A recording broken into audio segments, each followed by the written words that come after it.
मेरे पति श्री अशोक कुमार मिश्रा जी हैं। पहले वो भारतीय विद्यालय इंटर कॉलेज में टीचर थे।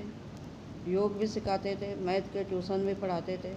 सारा दिन व्यस्त रहते थे। सन 2008 में जब हम लोग के साथ यह घटना घटित हुई जिसमें हमारा एकमात्र बेटा नहीं रहा, तब इन्होंने ट्यूशन पढ़ाना बंद कर दिया क्योंकि मेरी स्थिति ठीक नहीं थी। 2013 में ये रिटायर हो गए। फिर ये टीवी पर भागवत कथा सुनते थे। बगल में गुप्ता जी रहते थे, जिन्हें हम जीजा जी कहते थे। वह इनको कहते, कुछ सुनाओ। तो गुप्ता जी के कहने पर इन्होंने उनको रामायण, भागवत, शिव पुराण सब सुनाया।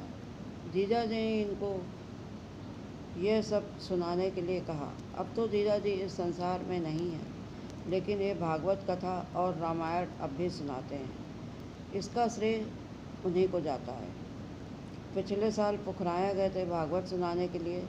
ये कोई तय करके दक्षिणा नहीं लेते हैं। यदि कोई अपनी मर्जी से कुछ दे देता है तो ले लेते हैं, नहीं देता तो भी ठीक है।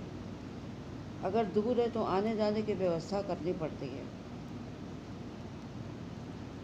इनकी कथा में कोई ज़्यादा खर्चा नहीं होता है इनकी कथा में, क्योंकि यह केवल कथा सुनाते हैं, अकेले ही जाते हैं।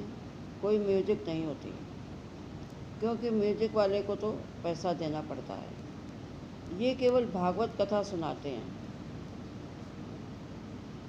जो बातें शायद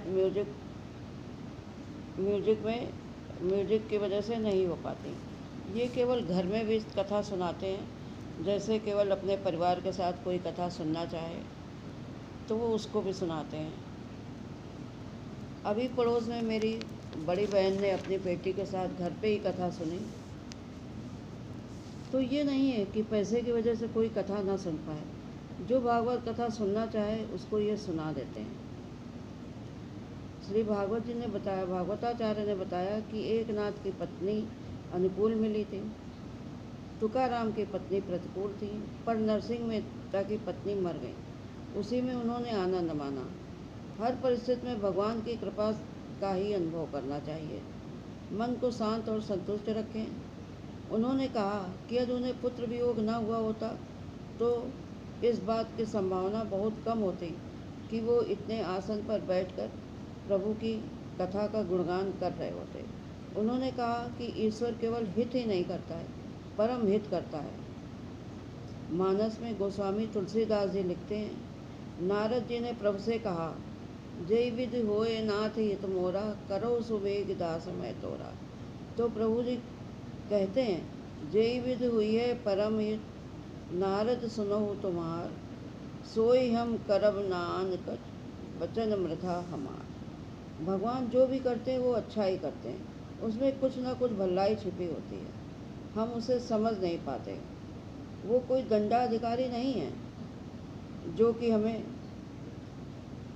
छोटे छोटे अपराध पर दंड देते हैं। अपराध या पाप हो जाए तो प्रायश्चित कर लेना चाहिए।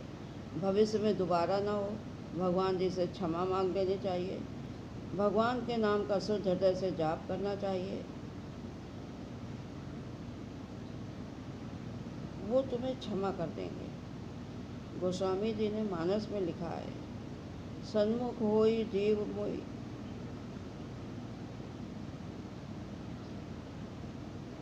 जिस समय विभीषण शरण में आए थे, मर्यादा पुरुषोत्तम प्रभु राम सुग्रीव आदि सभी वानरों के समक्ष कहते हैं, सन्मुख होई जीव मोई, जबहि जन्म जन्म के अघ नासै तबहि।